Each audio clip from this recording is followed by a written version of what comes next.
Bonjour à tous, donc je m'appelle Mathieu Vermeulen. Comme l'a dit Iman, je suis ingénieur pédagogique et EIH à l'IMT Lille-Douai. L'IMT Lille-Douai, c'est la fusion entre les mines de Douai et Télécom Lille, donc depuis le 1er janvier 2017. Et je vais vous parler, on va dire une innovation pédagogique, en tout cas d'une boîte à outils pédagogique qui a permis à un certain nombre d'enseignants dans différentes matières de transformer leur TP, de transformer leur enseignement pour atteindre un certain nombre d'objectifs que je vais décrire petit à petit. Alors, cette présentation, le but, ce n'est pas tellement que je raconte tout et que vous soyez assis sur vos chaises et que vous ne participez pas. Je vais vous poser des questions à un certain moment. On va essayer de discuter, de voir ce que vous percevez des approches agiles, si ce que je présente, ça vous semble être quelque chose d'innovant effectivement, ou si au contraire, vous-même, vous avez des pratiques qui s'en approchent. Alors, très brièvement, un petit historique de cette approche. Elle est assez récente parce qu'en fait, tout est parti d'un enseignant qui s'appelle Yannick Laval, je présenterai un peu plus loin dans les slides, qui, en arrivant à mine de Douai, a dû reprendre un cours de base de données, donc un cours de système de gestion de base de données. Et chez nous, c'est un cours qui se fait en première année d'école d'ingénieur, donc au niveau L3, et qui est fait pour des ingénieurs, pour des élèves ingénieurs qui ne se destinent pas forcément à être informaticiens. Et de fait, le cours avait un gros déficit de popularité, on va dire. En tout cas, c'était quelque chose qui était particulièrement détesté par les ingénieurs, en particulier parce que le problème, c'est qu'on faisait quelque chose finalement d'assez classique, une procédure. Vous leur donnez des questions, ils répondent aux questions, ils font sur la machine, oh, ça marche pas, etc. Et tout ça, à la fin, on espère qu'ils acquièrent les compétences pour pouvoir gérer des bases de données. Effectivement, ce n'était pas forcément très efficace. Alors, Yannick, qui venait qui est donc un enseignant en informatique, mais qui avait fait du management et de la gestion dans une autre vie, a décidé de transformer radicalement les TP avec l'équipe enseignante en place. La première expérimentation a eu lieu en 2014, et puis de cette expérimentation, on a fait un certain nombre de retours d'expérience, on a commencé à évaluer les outils qu'on a mis en place, on en a ajouté. Et on est passé à une phase d'essaimage, de partage, et puis aujourd'hui on est dans une phase plutôt de formalisation. Et l'objectif à terme, c'est de réussir à réellement évaluer l'ensemble des outils qui sont présents dans les Alpes, et puis de pouvoir avoir peut-être une démarche de recherche à venir. Alors je disais donc, l'acteur c'est Yannick Laval, c'est lui les Alpes. Moi je suis la cheville ouvrière, je dis souvent je suis le Sherpa, forcément.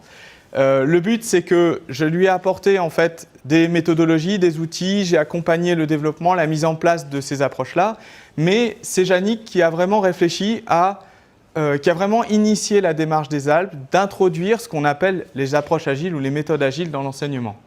Le constat, je vous l'ai fait tout à l'heure, c'est que c'était très compliqué pour ce cours de gestion de base de données, et puis on avait un contexte particulier qui est celui des écoles d'ingénieurs. Les écoles d'ingénieurs, en tout cas pour les mines Douai à l'époque, ce sont des élèves qui viennent de prépa. Et on est censé les transformer en ingénieurs. Je dis censé, il faut imaginer qu'un élève de prépa, c'est pas si bien que ça en fait. On a tendance à dire, oui, ce sont des très bons élèves, on fait ce qu'on veut avec des élèves de prépa. Oui, effectivement, sauf que pendant 2 ou 3 ans, on les a focalisés sur un unique objectif qui était de réussir un concours. C'est-à-dire surtout pas de réfléchir, d'appliquer des procédures, d'appliquer des résultats, d'appliquer des exercices, d'appliquer des démarches, mais jamais de réfléchir par eux-mêmes. Ce n'est pas l'objectif, leur objectif c'est de réussir le meilleur concours possible. Quand ils arrivent en école d'ingénieur, en première année, mais ils ont cette difficulté-là. Ils ne savent pas passer à autre chose. Ils demandent, oui, mais nous on voudrait savoir comment on fait, parce qu'en fait ils ont oublié de réfléchir. Et nous, notre but c'est d'essayer de leur apporter cette réflexion. Alors l'idée qu'a eu Yannick, et puis il est venu me voir pour qu'on en discute, c'était simplement de dire, voilà, dans les entreprises aujourd'hui, il y a quelque chose qui a changé, dans les entreprises informatiques en particulier. Ça s'appelle les méthodes agiles, ça fait déjà un moment que ça a changé. Il y a beaucoup d'entreprises qui disent, oui, on est des entreprises agiles, on met en place des méthodologies particulières, et Yannick s'est dit, il faudrait qu'on réussisse à les introduire dans l'enseignement, à la fois pour transformer les pratiques des étudiants, mais aussi pour leur apprendre quelque chose de transversal qu'on va mettre en place au fur et à mesure des années à mine Douai. Alors moi j'ai une question, est-ce que vous savez ce que c'est que les méthodes ou les approches agiles? Est-ce qu'il y a des informaticiens dans la salle? Ah, quelques-uns. Est-ce que vous savez ce que c'est? expérience avec les étudiants de Polytech, donc qui sont en stage dans les entreprises. Donc effectivement, ils se développent pas mal dans l'informatique. Voilà. Moi, je dirais que c'est le fait de prévoir l'ensemble de la boucle du produit dès le départ, et puis de penser en fait le cahier des charges au fur et à mesure. Alors, vous avez dit deux choses très importantes. Effectivement, il y a une boucle. C'est-à-dire que dans les approches agiles, on va réfléchir un peu autrement du projet habituel. Quand on parle projet, on va définir un cahier des charges, et ce cahier des charges, on va essayer de le suivre. Donc, cahier des charges, ça veut dire négociation contractuelle. Vous allez aller voir le client, on va dire client, vous allez négocier avec ce client, et vous allez établir un cahier des charges que vous allez suivre à la lettre. En fait, ce qui s'est passé, c'est que dans les années 90, un ensemble d'informaticiens et de développeurs se sont associés et ont édité ce qu'on appelle le manifeste agile. Le manifeste agile, c'est un ensemble de règles qui dit, mais en fait, en informatique, on ne peut pas faire ça. On ne peut pas faire un cahier des charges et on ne peut pas s'y tenir, parce que 6 mois après l'établissement du cahier des charges, tout est à revoir. Les technologies ont changé, les clients ont changé, on n'a plus tout ça. Donc vous avez parlé de boucle. Effectivement, il y a une boucle. On va créer quelque chose qui va faire qu'on va revenir sans arrêt vers l'utilisateur. Là, je change de terme, c'est plus le client, c'est l'utilisateur. On va revenir vers lui et on va essayer de travailler avec lui pour faire évoluer le cahier des charges au fur et à mesure. Donc, on va établir un cahier des charges relativement léger et on va le modifier au fur et à mesure. D'où le mot agile. Le but, c'est d'être agile parce qu'on va essayer justement de modifier les choses au fur et à mesure. Alors, dans le manifeste agile, il y a des principes, il y a des règles. Alors, les principes, je vais vous les lire parce qu'elles sont très importantes. Il y a 4 valeurs en fait. Les valeurs, c'est les individus et leur interaction plus que les processus et les outils. Donc, on va mettre l'humain au centre de la méthode. Un logiciel qui fonctionne plus qu'une documentation exhaustive. On est dans le cadre de l'informatique, mais même de manière large, le projet peut être vu comme un logiciel. Et donc, on va travailler sur un projet, ou on va plutôt travailler sur un projet efficace qui répond aux besoins des utilisateurs plutôt que de travailler sur une documentation qui le décrit.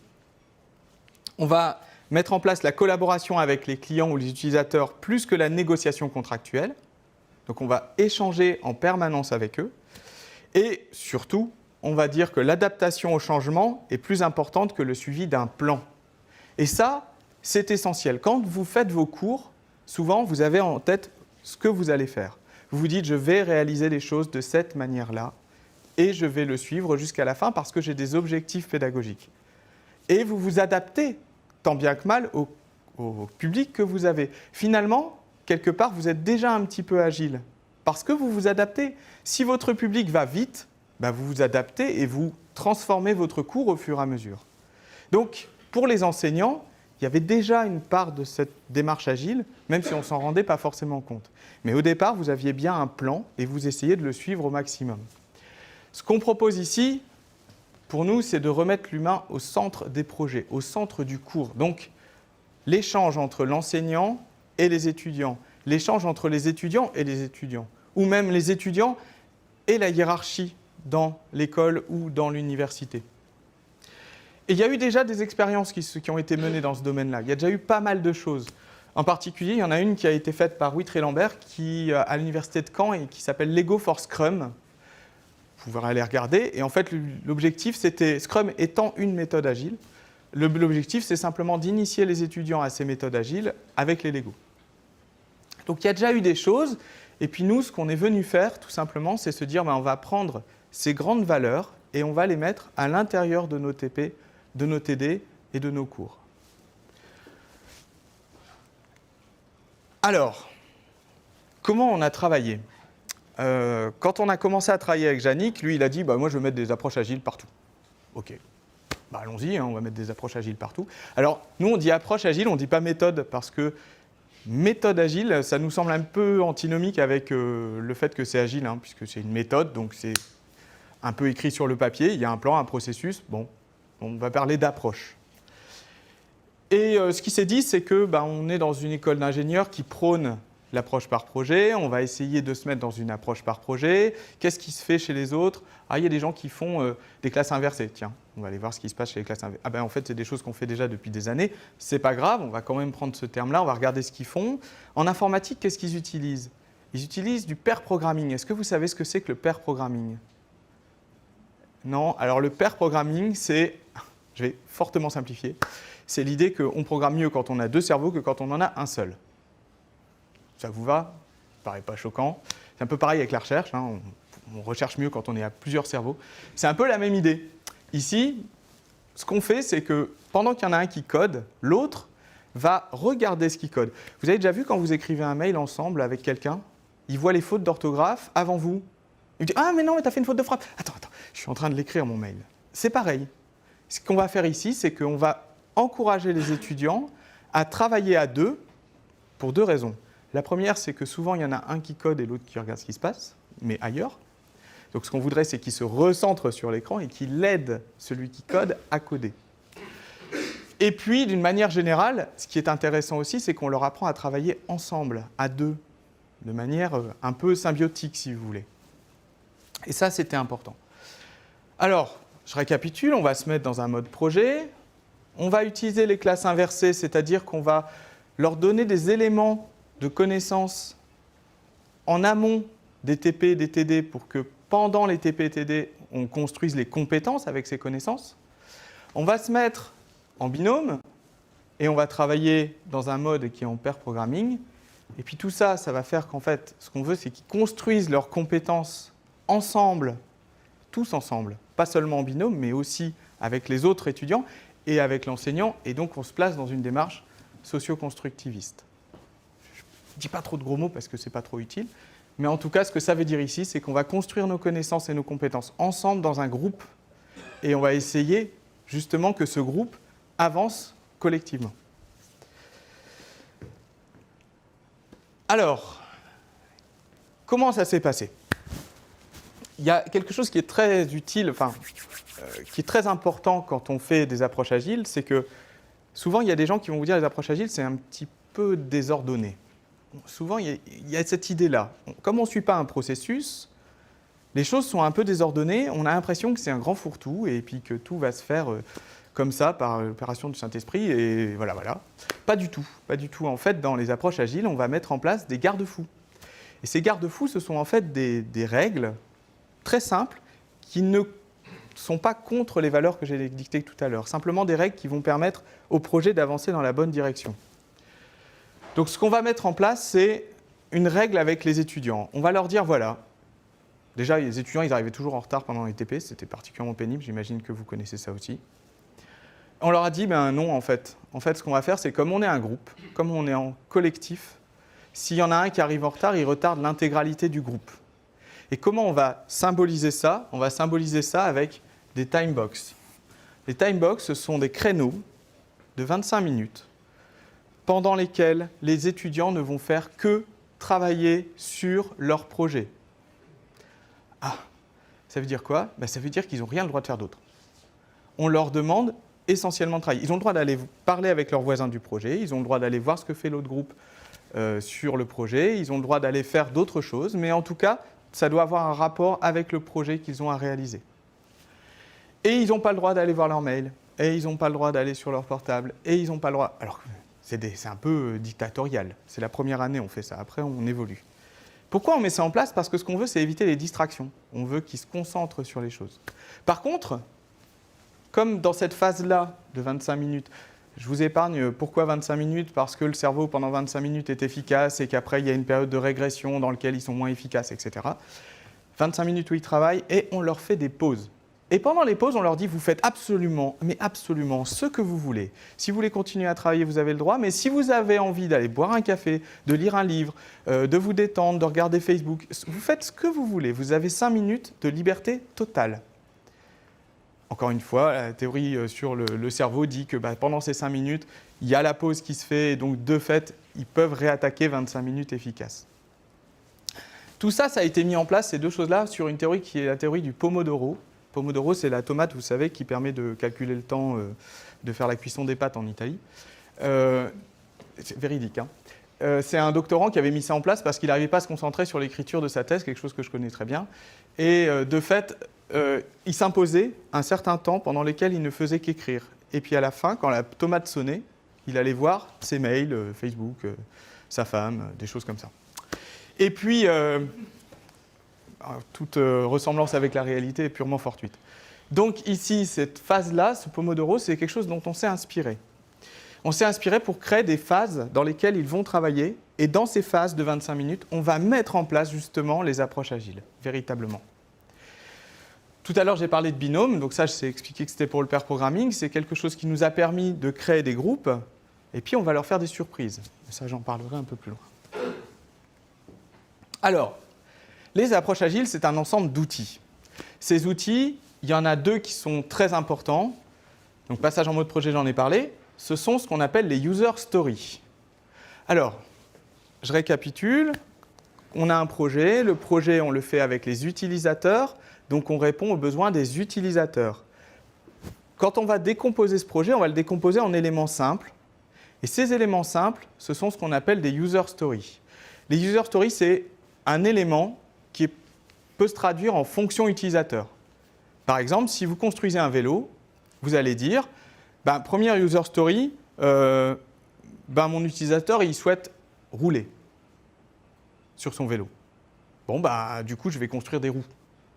Mais pas forcément la direction, ni le pédalier. Donc on fabrique une draisienne, sans direction. Puis l'utilisateur souhaite tourner à gauche et tourner à droite.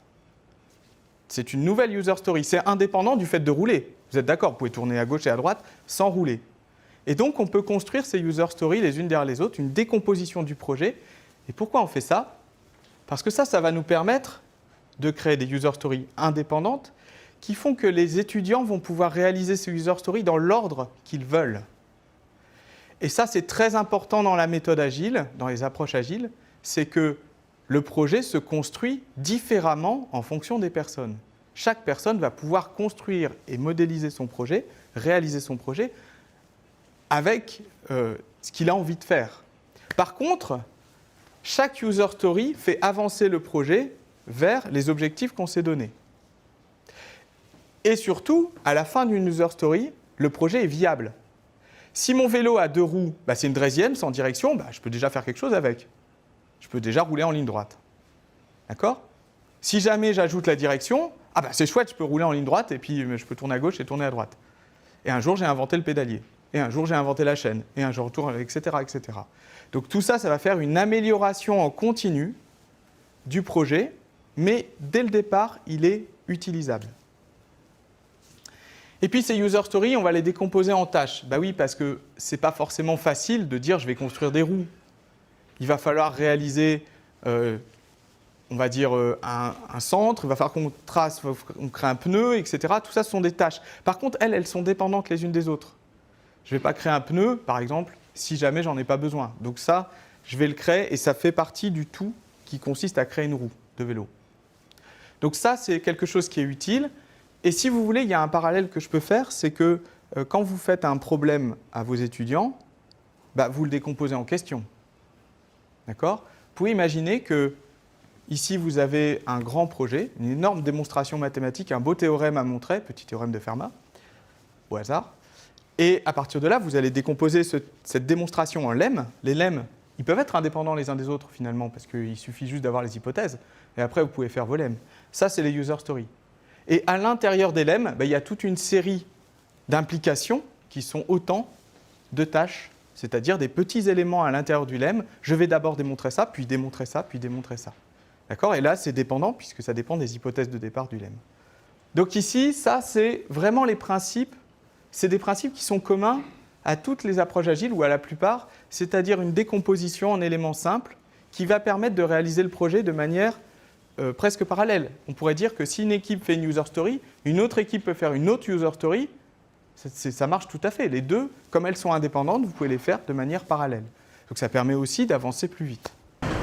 Ouais, ça me fait clairement penser en fait à la décomposition sur un tableau de qu'est-ce qu'il reste à faire, qui fait quoi avec des couleurs en fonction des personnes. Alors, tout à fait. Et d'ailleurs, c'est ce que j'avais commencé à faire, mais je n'ai pas le tableau blanc. On va créer ce qu'on appelle des outils propres qui vont permettre de suivre la progression des élèves. Et ces outils, ce sont ce qu'on appelle les task boards et les planning boards, dont je vais parler juste après. Oui. La question, c'est Ça ressemble un petit peu à une approche cartésienne, c'est-à-dire on découpe un problème en sous-problème. Et très souvent, il manque la synthèse, c'est-à-dire une fois qu'on a résolu les petits problèmes, de pouvoir faire le lien entre les sous-problèmes. Et je dirais que c'est un peu contradictoire avec une façon d'approcher les choses de façon globale, ou de prendre la complexité dans ce qu'elle est. C'est vrai. Alors, c'est tout à fait vrai, mais c'est pour ça qu'on définit le projet en amont. Le projet est défini globalement en amont, et chaque élément du projet est bien défini pour les élèves, et ils le voient. Et donc, on leur explique très rapidement, au départ, on fait une petite synthèse avec eux des séances qui vont suivre, où on leur explique le but et les objectifs du projet dans sa globalité. Et on rentre jusqu'à ce qu'on appelle, alors là je ne l'ai pas indiqué, mais les user stories sont indépendantes des séances. C'est-à-dire qu'on les définit globalement comme une suite de petits projets, de mini-projets en fait, indépendants les uns des autres. Et cette décomposition-là, elle est faite avec eux. L'objectif, c'est que, ce que je n'ai pas dit, c'est que ça se passe sur 3 années. Donc là, je vous décris la première année. Première année, c'est tout ce que j'ai expliqué. Au fur et à mesure, on va complexifier le problème en supprimant les choses. Première année, on leur définit les tâches, les user stories et le projet. En deuxième année, on leur définit les user stories et le projet. En troisième année, on leur définit le projet. C'est-à-dire qu'au fur et à mesure, on leur apprend, eux, à décomposer, pour qu'ils conservent justement cette idée que les user stories répondent à un tout qui est les besoins de l'utilisateur. D'accord ? Et l'autre intérêt, j'en ai pas parlé du fait que ce soit indépendante, c'est que l'utilisateur peut avoir envie de modifier des choses. Il peut dire, en fait, finalement, j'ai envie d'un moteur sur mon vélo. Ça s'appelle une moto, plus besoin de pédalier. Donc on supprime une user story, c'est pas grave, elles sont indépendantes et on en rajoute une. Donc on garde toujours à l'esprit la globalité, le besoin utilisateur. Et ça, c'est très important ici. Donc à tout moment, on rappelle aux étudiants que ça, c'est quelque chose qui répond à un tout.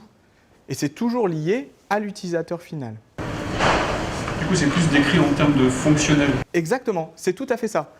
D'ailleurs, en général, les étudiants font un parallèle très vite entre user story et fonctionnalité. Même si ce n'est pas tout à fait la même chose, parce que la user story, ça définit une action, et la fonctionnalité, c'est le moyen de faire cette action. Donc, ce n'est pas tout à fait pareil. Mais voilà, souvent, d'ailleurs, dans les approches agiles, il y en a une qui s'appelle Scrum, dont j'ai un petit peu parlé tout à l'heure. Dans Scrum, en particulier, on définit bien les user stories et les fonctionnalités comme deux choses différentes, mais qui sont imbriquées l'une dans l'autre. Alors, voilà les fameux outils. Ça a plein d'utilités. Ça a beaucoup d'utilités. D'ailleurs, quand on a essaimé les Alpes, quand les Alpes se sont essaimées dans les différents établissements en France et ailleurs, on verra, ce sont les 2 outils qui ont été les plus utilisés. Alors, il y a plein d'avantages. Le premier, c'est que ça va nous donner une vision globale du projet à tout moment, pour les étudiants et pour l'enseignant. Il suffit de passer à côté d'un binôme, de voir ces 2 tableaux, et on voit les tâches, les user stories, comment elles se déplacent. Je vais vous expliquer ça. Ici, vous avez le planning board. Planning board est défini en sprint. Alors, nous, on utilise un autre mot, c'est séance. Une séance, c'est une unité temporelle qui est décomposée avec les Pomodoro, les time box, comme je vous l'ai expliqué tout à l'heure, dans lequel on va définir, l'enseignant va dire, je pense que les étudiants sont capables de réaliser la user story la user story celle-là et celle-là. Elles n'ont pas de numéro puisqu'on les fait dans l'ordre qu'on veut. Ici en S2, ça et ça, etc., etc., etc. Ça, c'est une décomposition a priori. Les étudiants, j'en sais rien, peut-être qu'ils vont mettre, il y a un groupe qui va mettre 2 séances à réaliser cette user story-là, et il y en a un autre qui va faire les 2 séances ici en une seule. D'accord ? C'est tout l'intérêt de la méthode agile. C'est qu'on leur laisse réaliser les user stories avec le temps dont ils ont besoin. Par contre, ce qu'on s'arrange, il y a quelque chose de très important, c'est qu'on va s'arranger pour qu'à la fin, il n'y ait pas trop de user stories, pour que si jamais il y en a qui soient plus lents, eh ben ils puissent rattraper. On n'a jamais eu d'exemple de groupe qui n'a jamais fini nos user stories. Par contre, on a des groupes qui vont trop vite. Vous connaissez tous ça. Comment on fait dans ce cas-là ? C'est pas grave. Les user stories sont indépendantes. Comme je suis un enseignant capable d'inventer des user stories à tout moment, j'en invente et j'en rajoute. Souvent, on les prévoit quand même à l'avance. Mais ce sont des user stories qui vont quelquefois reprendre des choses, on va les réagencer autrement. Ce n'est pas des choses essentielles pour les objectifs pédagogiques de mon cours, mais par contre, ça leur offre un éclairage différent. Et ça leur montre surtout qu'ils peuvent être agiles. D'accord ? Et qu'ils sont capables d'intégrer des nouveaux éléments à n'importe quel moment. Donc ça, pour nous, c'est très important. Et puis, on a les taskboards. Un élève, quand il prend ici une user story, en fait, elle est composée avec un post-it et plein de petits post-it qui sont les tâches dont j'ai parlé tout à l'heure. Je prends une user story, je la colle ici, je prends toutes les tâches et les tâches, je les mets dans la colonne to do. Quand je réalise une tâche, je la mets dans doing. Quand elle est finie, je la mets dans done. Quand j'ai un problème, je la mets dans help. Je lève le bras, je vérifie que l'enseignant m'a vu ou qu'un autre élève m'a vu. Ça peut arriver. Et je passe à une autre tâche ou à une autre user story. Et je peux le faire parce que les user stories sont indépendantes et les tâches, j'ai des tâches qui sont, que je peux quand même faire en passant sur le prérequis en disant ça c'est fait, je peux faire autre chose. D'accord ? Et ça leur permet de ne pas attendre que la sacro-sainte parole de l'enseignant arrive jusqu'à eux. Parce que on n'en a pas besoin ici. On n'en a pas besoin parce qu'il y a plein de choses à faire et on peut le faire dans l'ordre qu'on veut. Donc ça nous fait gagner énormément de temps. Quand un enseignant voit que, ici, dans le help, il y a une tâche qui est récurrente dans plusieurs groupes, il arrête tout et on fait ce qu'on appelle un dojo, c'est-à-dire qu'on se lève tous, on vient au tableau, et souvent il y a un étudiant qui a réussi à faire cette tâche qui explique aux autres comment la réaliser. Et ça nous permet justement, encore une fois, d'expliquer que les choses peuvent se faire en commun, en groupe, on construit ensemble nos connaissances, mais surtout, ça permet à un étudiant d'expliquer les choses, et comme il l'explique, forcément, ça permet aussi de faire en sorte que sa compétence est valorisée, mais surtout qu'il se rassure par rapport à cette compétence. Donc ça, c'est assez intéressant. Il y a un point qui est très important ici, que nous, on a évalué, qui est que, je dirais, pourquoi on utilise des post-it et du papier? On pourrait faire ça sur Trello ou sur n'importe quoi. Non, parce que les étudiants nous ont clairement dit quel bonheur de prendre son post-it de doing et de le mettre dans done. Et ça, c'est plein de petits moments où on se dit « j'ai réussi, je suis passé à autre chose, je peux avancer ». D'accord ? Et je vois ma progression. Quand à la fin, ici, il n'y en a plus, là, il n'y a plus que le dernier post-it, c'est bon, je sais que c'est fini. Je sais que j'ai avancé. Tandis que si j'ai ma procédure avec mon TP, je sais que j'avance effectivement, mais finalement, c'est pas pareil. Il n'y a pas ce côté tangible. L'objet tangible, ici, c'est le post-it qui est rassurant parce qu'on le déplace. Alors, d'une séance sur l'autre, d'un sprint sur l'autre, ils conservent leur tableau de bord. Donc, on les roule, hop, on les range dans une armoire, ou ils les emportent avec eux, ça dépend. Et puis, ils continuent. Il arrive que des étudiants partent avec un taskboard, où beaucoup de choses sont ici, et reviennent à la séance des prêts avec beaucoup de choses ici. Parce qu'en fait, ils ont pu travailler chez eux, ils ont pu avancer, et du coup, ils ont déplacé les post-it par eux-mêmes. Ça a l'air de rien, ça, mais c'était vraiment quelque chose de très utile pour les enseignants. Alors l'autre problème, c'est que vous connaissez tous le souci, on a des groupes de 40 élèves. Et on a un enseignant. D'accord ? Quand vous devez suivre donc 20 binômes sur des projets comme ça, et qu'ils avancent tous en désordre complet, puisque là c'est l'objectif, c'est un peu compliqué. Grâce à ça, il suffit de passer dans les rangs. Alors il faut bien s'arranger pour qu'on puisse passer dans les rangs. Et une fois que c'est fait, on voit les tableaux, on voit ce qui se passe, on voit où en sont les élèves, on voit les difficultés qu'ils ont. D'accord ? Ça, c'est vraiment très très important aussi. On va faire une petite pause parce que... Je vous l'ai dit, on fait des pauses, parce que là, je pense que votre cerveau, c'est bon, le mien aussi. Donc on fait une petite pause, mais on peut juste se poser la question, comment tout ça, ça peut fonctionner ? C'est quoi ? Qu'est-ce qui marche derrière ? Pourquoi ça marche ? Alors à votre avis, pourquoi ça marche tout ça ? Est-ce que vous avez déjà pratiqué, je ne sais pas... Est-ce que ça fonctionne, pardon ? Est-ce que ça fonctionne ? Pourquoi est-ce que finalement, mes étudiants, ils apprennent bien, ils manipulent bien les compétences que j'ai envie qu'ils manipulent ? Est-ce qu'ils arrivent à mobiliser les connaissances au bon moment ? Est-ce qu'il n'y en a pas un qui se met dans un coin et qui attend et de voir ce que ça se passe, quoi ?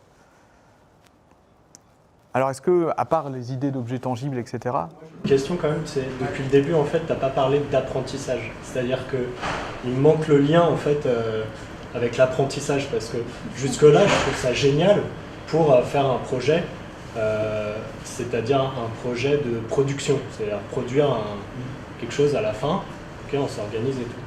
Mais comment ça s'articule avec, en tant que prof, avec mes objectifs d'apprentissage, les connaissances que je veux que je veux qu'ils aient à la fin, comment ils acquièrent leurs connaissances. Alors, j'en ai un petit peu parlé tout à l'heure, mais c'est vrai que je n'ai pas beaucoup insisté là-dessus, parce que le problème, c'est qu'il faut bien comprendre ce que c'est, qu'est-ce qu'on met derrière l'approche Agile. Donc, je me concentre un peu sur les outils. Effectivement, c'est vrai. Tout à l'heure, j'ai parlé de classe inversée. Alors, pourquoi j'ai parlé de classe inversée? Parce que, effectivement, dans la façon dont on organisait les séances, on avait une première séance d'amphi, où on faisait tout simplement un amphi classique, où on leur explique qu'est-ce que c'est qu'une base de données, comment ça fonctionne. Donc en fait, on leur apporte des connaissances. Et ça, ces connaissances-là, effectivement, on a conservé cet amphithéâtre au départ, qui permet simplement de donner ces éléments-là. Et la majorité des connaissances, on va les apporter dans des documents qu'on va leur demander de regarder et de lire en dehors des séances de TD ou de TP. Donc là, ils vont avoir un ensemble de connaissances. D'ailleurs, la première user story qu'on met, elle est un peu spéciale. C'est une user story, une fausse user story, puisqu'elle n'est pas directement reliée au projet. C'est de s'approprier les documents de cours. Donc ils savent qu'ils ont une première user story qui est travailler sur le cours, et ils peuvent le faire en dehors des séances de TP ou en tout début de la première séance de TP. Et ils peuvent y revenir, bien sûr, quand ils veulent. Ça, c'est pas de problème. Donc ça, c'est là où on va leur donner en fait un certain nombre de connaissances. Au début aussi, on leur explique clairement les objectifs. Et les objectifs, c'est le projet. Mais ce projet, il est relié aux compétences qu'ils ont à acquérir. Et donc ça, on leur en parle dès le départ.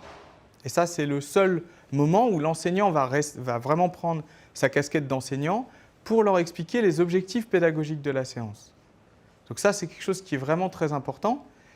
Et alors, il y a quelque chose qui va peut-être vous paraître surprenant, mais un projet, ça a marché dans toutes les matières. Je parle d'informatique depuis tout à l'heure, effectivement, il y a de la production, mais en fait, les Alpes, on les a mis en place en mathématiques, en français, on les a mis en place pour faire de la recherche bibliographique, en mécanique des fluides, on l'a mis en place pour d'autres cours d'informatique, des cours de robotique.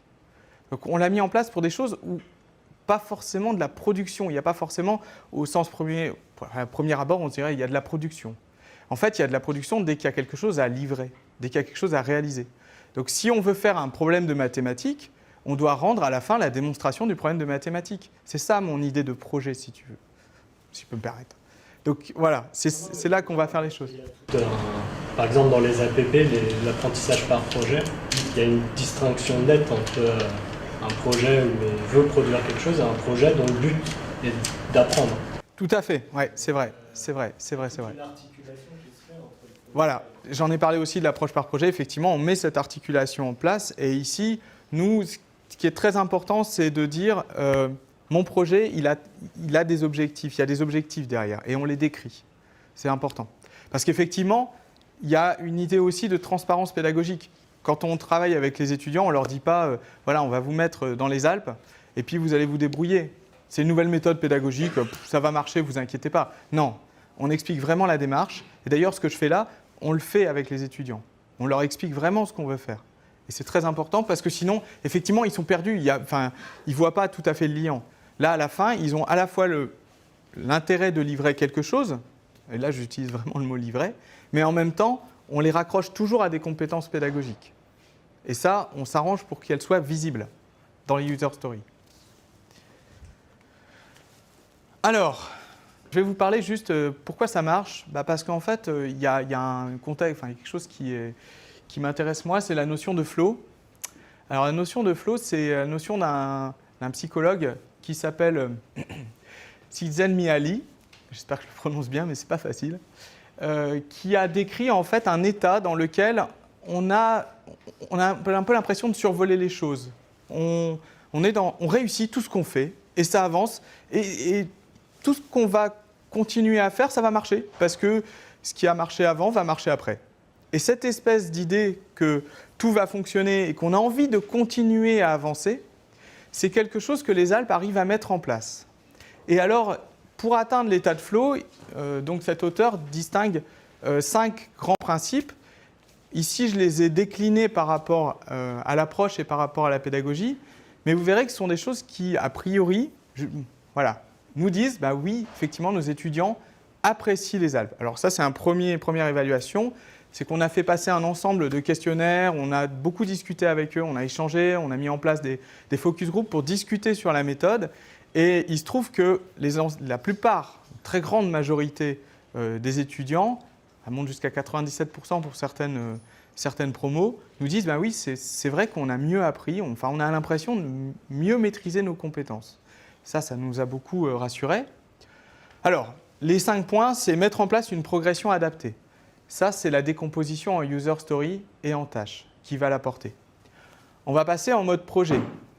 Le projet, ça nous permet d'atteindre une motivation intrinsèque, c'est-à-dire qu'ils ne sont pas là pour apprendre, ils sont là parce qu'ils ont envie d'apprendre, ils ont du plaisir à faire le projet et à atteindre un objectif qui est presque manipulable. On va permettre le contrôle de la formation. Alors Vio dit que, un auteur français dit que, ou canadien, je ne sais plus, dit qu'un des 3 grands principes motivationnels, c'est le contrôle sur sa formation. Et là, ils ont le contrôle puisqu'ils font les user stories dans l'ordre qu'ils veulent et avec le temps, a priori, qu'ils veulent. Donc ça, c'est un élément important. Éviter les distractions, j'en ai parlé tout à l'heure, c'est apporté par le Pomodoro, par les timebox, c'est-à-dire qu'on met des règles ensemble et ces règles, on les respecte collectivement. Ça veut dire que l'enseignant n'a pas le droit de lire ses mails et n'a pas le droit de regarder son portable, puisqu'il est soumis aux mêmes règles que les étudiants. Et puis, on va donner accès à une mesure de la progression, et cette mesure de la progression est apportée par les taskboards et les planning boards. Donc, on a bien une mesure de cette progression, et il voit la progression qu'il a au fur et à mesure de son projet et de l'acquisition des compétences.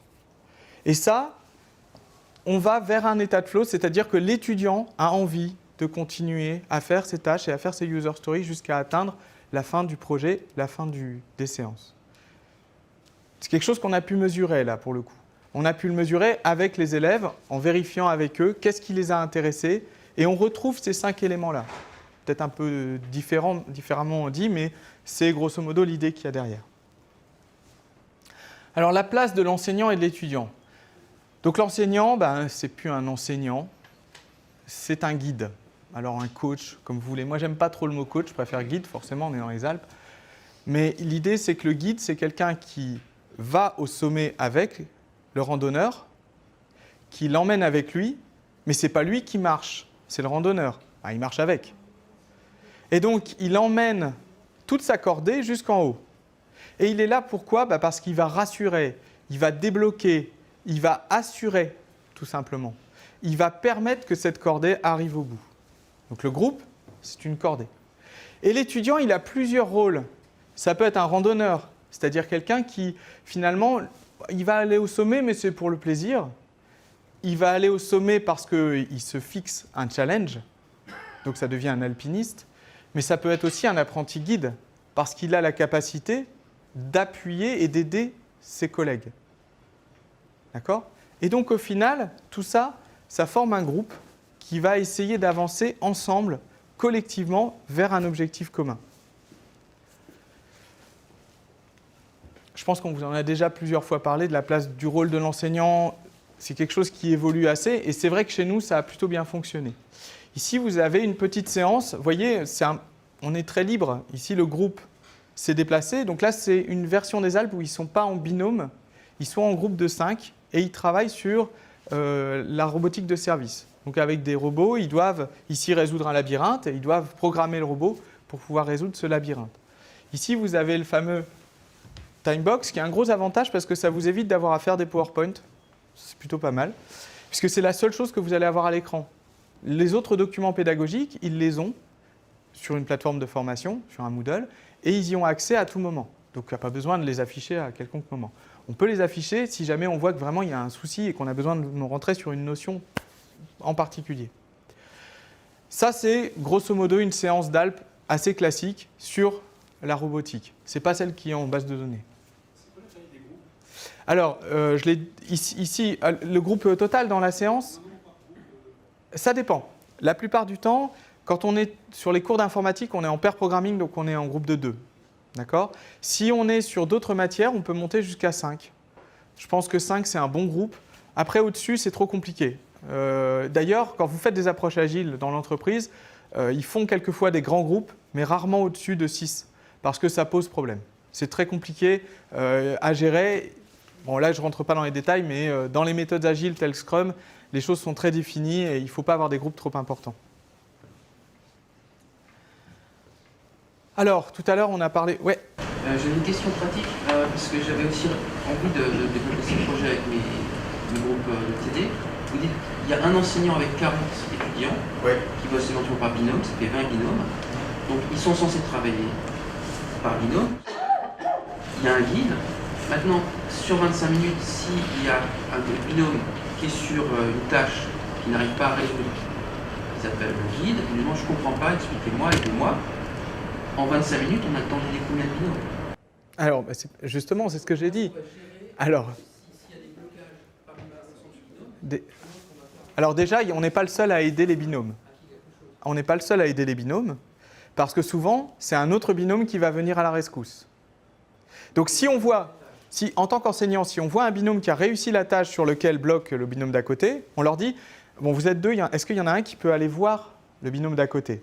Donc ça, c'est important parce que ça renforce les compétences et les connaissances du binôme qui a réussi. Il va expliquer les choses, donc forcément, il se met en danger quelque part. Il doit aller expliquer les choses. Nous, on a juste à vérifier que ça se passe bien, c'est tout. Mais en fait, ça va permettre justement d'alléger un peu la charge de l'enseignant, du guide.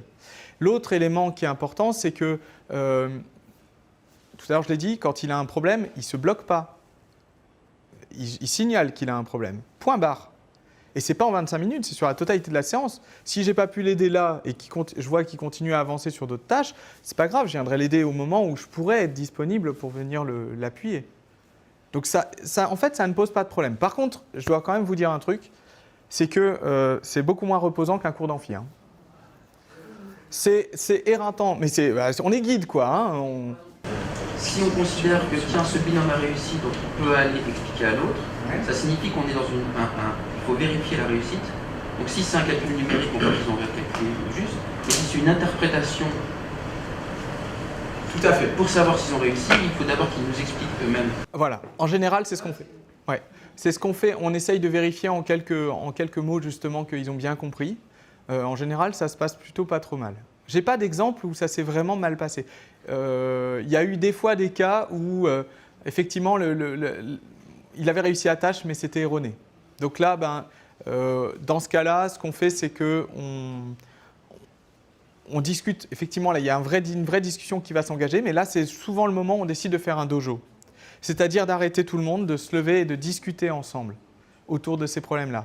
Ça permet justement de pouvoir expliquer une tâche compliquée, quelque chose qui bloque pour 2 ou 3 groupes.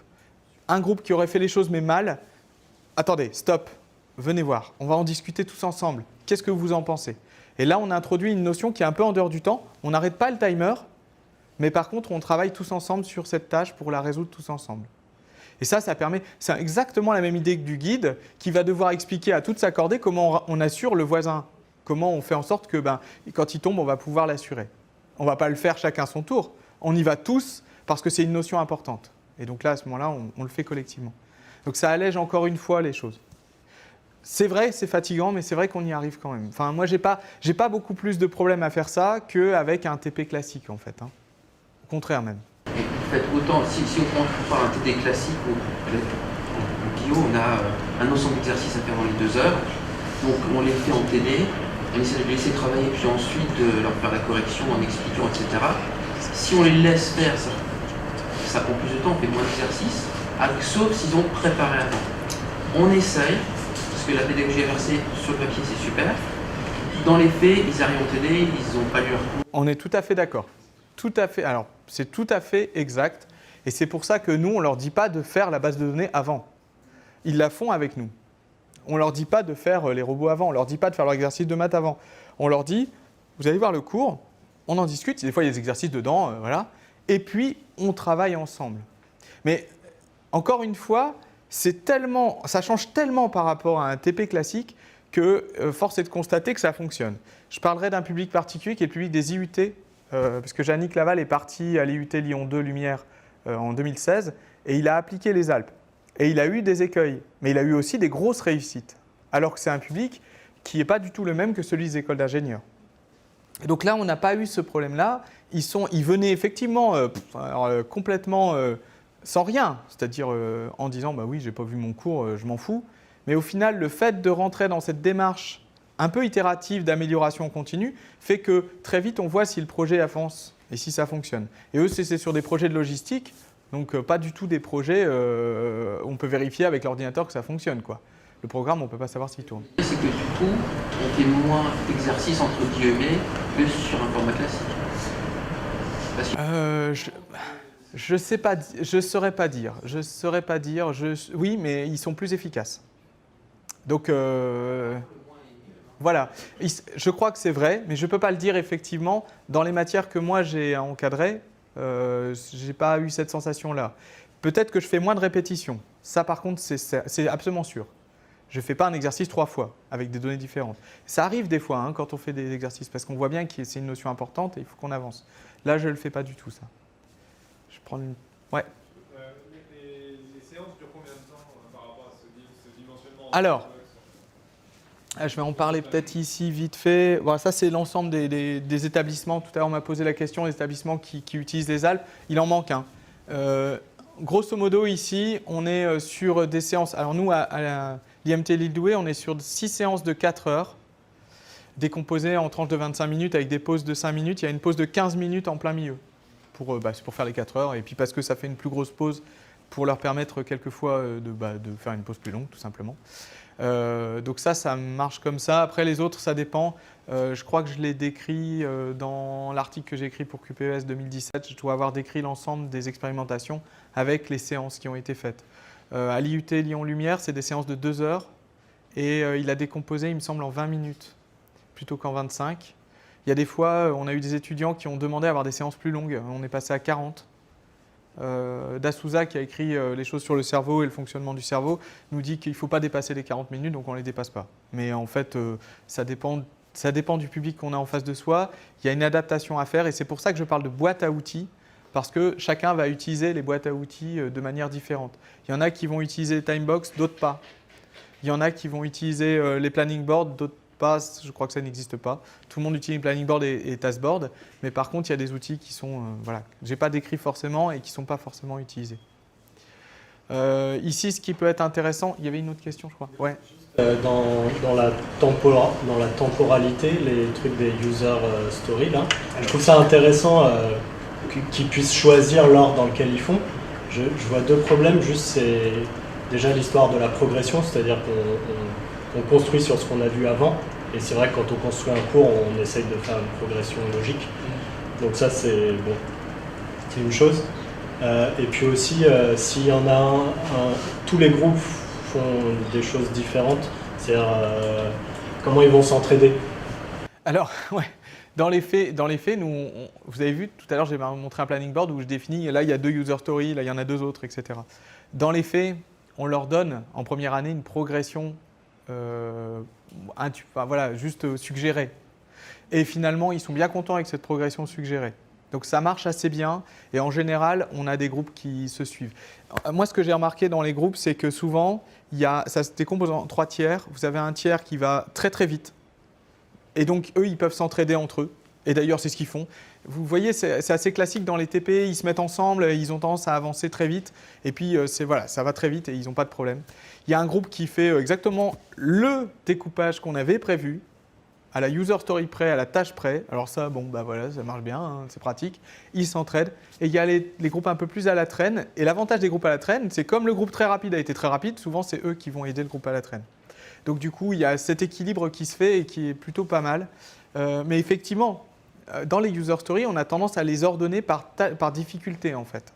Donc on leur dit, il y a une mesure de la difficulté de la user story, parce que dans les approches agiles, je ne vous en ai pas parlé, mais il y a un truc qui s'appelle INVEST, c'est un acronyme. Le I, c'est indépendante, c'est des qualificatifs pour les user stories. Alors, et dans l'une d'entre elles, il y a le V de valuable. Ce qui veut dire qu'en gros, il faut que l'étudiant soit capable d'évaluer la durée que va prendre la user story. Il faut qu'il soit capable d'évaluer la difficulté de cette user story. Donc nous, il faut qu'on la décrive suffisamment pour qu'il puisse se dire « je peux la faire dans ce temps-là à peu près, elle est vraiment difficile, peut-être que j'ai intérêt à la mettre de côté pour l'instant ». Donc ça lui permet de se dire « je me lance dans une user story parce que je me sens capable de la réaliser ». Et ça, c'est essentiel aussi par rapport à cette progression. Donc ça, j'en ai pas parlé, mais effectivement, c'est quelque chose qu'on met en place, nous. Je vais avancer un petit peu et puis je vous laisserai un petit peu de temps pour reposer d'autres questions.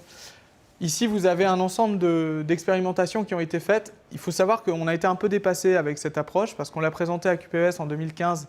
QPES, c'est un colloque question de pédagogie pour l'enseignement supérieur qui avait lieu à Brest. Et suite à cette présentation, on a juste fait un retour d'expérience, tout simple. On a eu énormément d'enseignants qui se sont lancés là-dedans jusqu'au Chili, qui ont fait les Andes, forcément, pas les Alpes. Et donc cet enseignant-là, c'était un enseignant belge qui a mis en place, qui était là-bas en post-doctorat, ou je ne sais plus très bien ce qu'il faisait là-bas. En tout cas, il faisait des cours d'informatique, et lui, il a mis en place pour la programmation robotique les Alpes, avec un niveau L3, et sur un groupe de 20 étudiants. On a eu des expérimentations qui sont menées actuellement en Suisse, pour des étudiants en difficulté, qui sont en dehors du système scolaire, 16-18 ans, sur des cours de français et de mathématiques. Et ça a extrêmement bien marché parce que forcément, c'est tellement différent du lycée habituel que, on ne pourrait pas dire forcément, mais en tout cas, ça a bien fonctionné. Ils ont retrouvé leur petit dans ces choses-là. On l'a expérimenté avec un cours de mécanique des fluides aussi. Ce qui était original, c'était la première fois qu'on testait, nous, en dehors d'un cours d'informatique. Et puis, on l'a donc mis en place à l'IUT Lyon-Lumière. Et encore une fois, on a fait des aménagements, mais ça a plutôt bien fonctionné. Alors, comment je sais que ça a bien fonctionné ? On a fait, je vous ai dit, des évaluations avec les enseignants, les étudiants, on a discuté, on a échangé, on a mis en place des focus groups, on a mis en place des questionnaires d'évaluation. Et puis, nous, à Mindoué, c'est simple.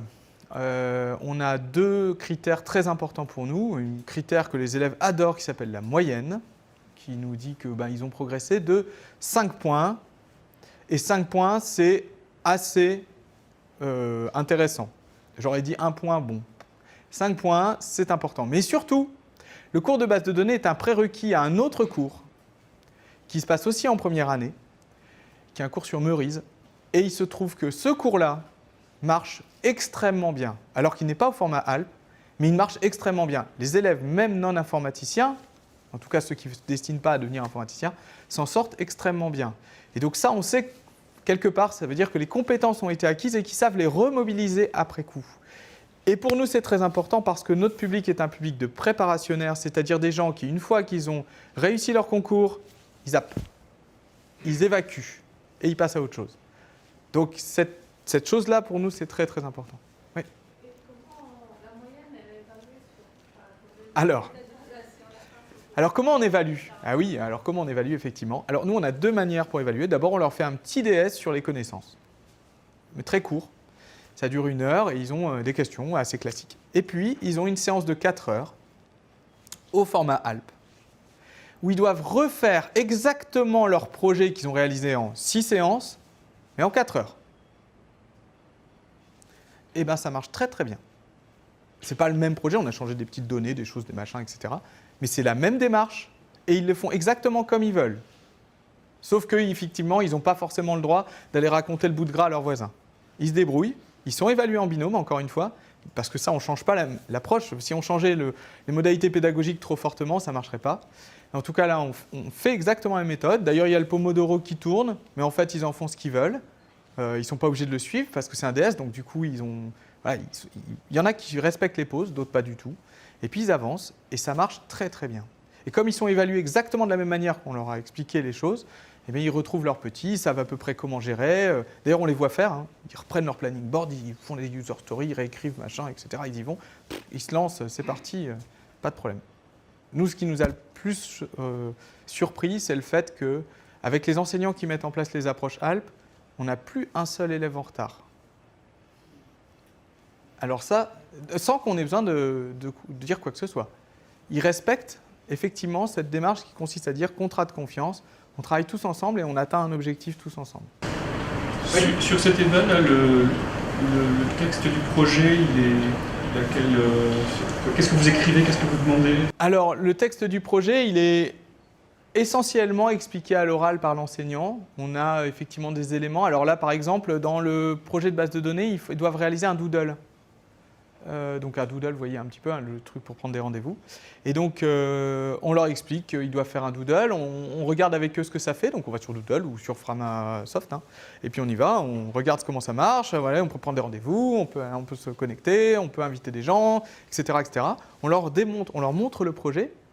Là, en première année, c'est plus important. Après, pour les sessions suivantes, on leur donne des projets qui ne sont pas forcément réalisés. Donc là, on leur décrit un projet par rapport à des objectifs. On décrit évidemment aussi les objectifs pédagogiques, très important, parce qu'on l'a dit tout à l'heure, il faut qu'il y ait un lien. Donc ça, on leur dit, voilà, l'objectif de ce Doodle, c'est de vous apprendre à faire une base de données, puisque Doodle est lié à une base de données. Et de cette base de données, l'important, c'est que vous puissiez la construire, etc. etc., etc. Donc ça, on précise ces objectifs, on précise le projet. Quand on peut, on montre un outil qui s'en approche, et puis on les laisse après travailler par eux-mêmes. Dans le cas des mathématiques, par exemple, je sais qu'il n'a pas fonctionné du tout comme ça. Il a clairement expliqué l'intérêt d'un théorème. Hein, donc c'était un théorème à réaliser. Et donc il a expliqué à quoi ça servait, ce théorème, pourquoi, les applications, tout ça. Puis après il a dit, bah, maintenant on va le démontrer tous ensemble. Et puis c'est parti. Et on décompose le théorème, et on décompose en lemme, et etc., etc. Je vous ai donné tout à l'heure un peu sa décomposition. C'est comme ça qu'il a fonctionné, et ça a plutôt bien fonctionné. Je crois qu'il y a un autre point que j'aurais voulu vous expliquer, mais ça m'est sorti de la tête en cours de route. Si, en français. En français, alors, on l'a utilisé à l'IMT Lille-Douai pour un cours qui s'appelle MIBI, qui est un cours pour leur apprendre à réaliser des études bibliographiques. Eh bien, les Alpes, ça marche du feu de Dieu pour ça. Parce que vous avez un livrable qui est une étude bibliographique. Et vous leur expliquez comment on fait une étude bibliographique. Donc, les user stories, c'est « je souhaite croiser mes références ». Comment je fais? Et donc, on leur explique comment on fait. Ça, c'est dans un cours, hein, donc on leur donne un cours là-dessus. Et après, ils réalisent leur étude bibliographique en utilisant les Alpes. Donc, avec toute leur user story, on leur fait écrire leur user story par eux-mêmes. Là, c'est une petite différence, c'est-à-dire qu'on ne leur donne pas, ils doivent les écrire. C'est eux qui les inventent, donc des fois, elles sont un petit peu différentes. Et ce qui est un peu surprenant quand elles sont différentes, bah, c'est que forcément, quand ils s'entraident, il y a des petites différences qu'il faut réussir à gérer. Ça, c'est un peu particulier, mais c'est un cours plus facile, on va dire, moins technique, donc on y arrive assez bien. Pour finir, parce que je crois qu'on a largement dépassé le temps, un premier bilan. Quand vous utilisez les Alpes, il ne faut pas être tout seul en tant qu'enseignant. Je vous ai dit tout à l'heure, Yannick, quand il a mis en place, il avait une équipe de 6 enseignants qu'il a fallu convaincre et qui ont accepté de lui faire confiance pour mettre en place les Alpes. Mais on a eu aussi des cas où il y a eu des échecs. Et ces échecs sont souvent dus au fait que l'enseignant s'est retrouvé tout seul. Il était seul face au changement. Et vous savez, quand vous êtes seul face au changement, hiérarchie, établissement, contraintes, vie de famille, machin, ça ne marche pas. Ça, c'est quelque chose qui est très important. Le deuxième, c'est que le passage en mode projet a été plutôt bien perçu, même dans des matières qui n'étaient pas faciles à passer en mode projet. Je pense en particulier au français ou aux mathématiques. Dans les outils, dans les SEMAG, dans toutes les expérimentations qu'on a mis en place, il y a eu une prépondérance des outils Planning Board et Task Board qui sont les outils qui marchent bien et qui sont utiles. Et enfin, je vous l'ai déjà dit, il y a un changement de paradigme pour l'enseignant, il devient guide. Et j'insiste sur le fait qu'il assure, il rassure, il débloque, il conseille les randonneurs, les alpinistes, pour qu'ils avancent ensemble vers leur projet. Alors les perspectives, il y a des expérimentations qui sont en cours à Louvain-la-Neuve. Il y a des expérimentations qui sont en train d'être mises en place à l'Université du Maine, etc. Ce qu'on voudrait aujourd'hui, c'est formaliser l'approche, c'est-à-dire réellement écrire les choses pour qu'il y ait une passation plus facile de cette approche, des outils connectés pour récupérer les traces d'usage, ça c'est une déformation professionnelle, mais voilà, ça nous serait très utile, savoir quand est-ce qu'il passe d'un post-it de la colonne doing à done, et est-ce que des fois ils reprennent un post-it pour le remettre? Ça arrive. Mince, ma tâche elle marche pas, il faut que je la remette, il faut que je retravaille dessus. Ça peut arriver.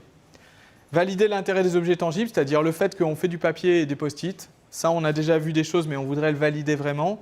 Et puis développer les approches agiles dans d'autres contextes.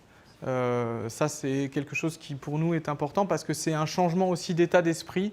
Encore une fois, ce qui nous intéresse, c'est de remettre l'humain au centre des projets, au centre de l'enseignement, plutôt qu'une passation qui soit unidirectionnelle. Réaliser vraiment quelque chose qui permet de travailler ensemble.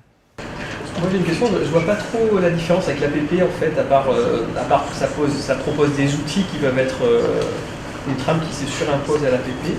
Alors, effectivement, c'est tout à fait compatible. On nous l'a plusieurs fois dit.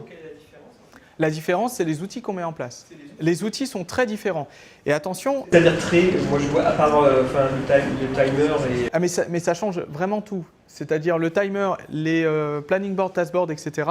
changent vraiment tout par rapport à l'APP. Oui, parce que l'APP, il y a aussi les phases sont aussi assez pas strictes, mais elles sont à peu près évaluées en temps. C'est vrai. C'est vrai. Non, mais je l'ai dit. Hein. D'ailleurs, je l'ai dit, hein, on s'inspire fortement des APP, c'est tout à fait vrai, mais on a vu à l'usage que pour les élèves, les choses sont plus faciles à évaluer. Ils repèrent mieux leur progression. Il y a beaucoup plus d'outils là-dedans qui, eux, pour eux, sont intéressants. Il y a un point qui est important aussi par rapport à l'APP, c'est qu'il ne faut pas négliger cet aspect justement itératif. Le projet, je le crée assez vite et je le fais avancer en mode itératif. Dans l'APP, ce n'est pas toujours le cas. C'est le cas s'il y a plusieurs séances sur le même problème aussi. Ça peut arriver alors, oui. Mais de toute façon, les approches agiles...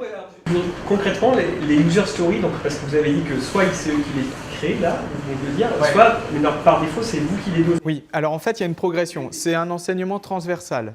Donc l'enseignement, il se fait sur les 3... En fait, l'idée, c'est qu'au bout des 3 ans, ils maîtrisent les approches agiles. Ça, c'est pas spécifique aux Alpes. C'est simplement, on avait cette problématique-là aussi.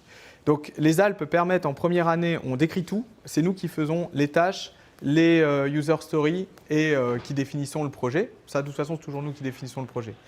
En deuxième année, on va supprimer la rédaction des tâches, c'est-à-dire qu'on va leur donner les user stories, mais ils vont réaliser les tâches, ils vont apprendre à décomposer les tâches et les fonctionnalités en éléments simples. Et après, on va travailler sur le projet en lui-même pour qu'il soit capable de mettre en place une approche agile globalement. Donc là, c'est eux qui vont décomposer en fonctionnalités user story et tâches. Donc il y a cet apprentissage-là. Ce n'est pas du tout évident. C'est pas du tout évident. C'est quelque chose qui doit s'apprendre et on voudrait qu'ils puissent le mettre en place au fur et à mesure. Voilà, c'est peut-être ce qui manquait, c'est cette espèce de transversalité sur les 3 années du cycle ingénieur. En IUT, c'est pareil, ils le mettent en place aussi sur les 2 années et donc ils ont cette même idée de décomposer, sauf qu'ils ne vont jamais jusqu'à la rédaction des user stories. Ils leur font rédiger les tâches, mais les user stories ne sont pas rédigés parce qu'en général, quand ils vont travailler en entreprise, ils ont un chef de projet qui va s'occuper de cette tâche-là. Enfin, chef de projet. En approche agile, il n'y a pas de chef de projet, mais en tout cas un leader qui va permettre de faire ça. Ouais. Oui, si vous voulez. Oui, ça s'adresse surtout, c'est surtout efficace pour les questions rédigées en termes d'examen ou pour les QCM, pour tout type d'enseignement qui débouche sur n'importe quel type d'évaluation derrière ou... Non, alors non, ça marche pas pour... en tout cas, on n'a jamais évalué quelque chose qui a été fait avec les Alpes avec des QCM, par exemple. Parce que c'est pas...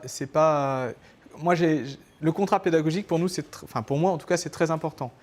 Quand on va utiliser une méthodologie particulière pour travailler, on s'arrange pour qu'on les évalue sur les mêmes modalités. Donc on ne les évalue pas sur un mode de QCM ou très rarement. Ça arrive, mais uniquement sur une partie de l'évaluation. À ce moment-là, on va avoir la partie DS sera faite peut-être sous forme de QCM. Je sais qu'ils ont mis en place ça à Mines Saint-Étienne. Mais par contre, on sait qu'ils font quand même un TP noté. Ça, c'est essentiel parce que sinon, le lien ne se fait pas forcément. Moi, il faut que je puisse évaluer aussi qu'ils aient compris la démarche.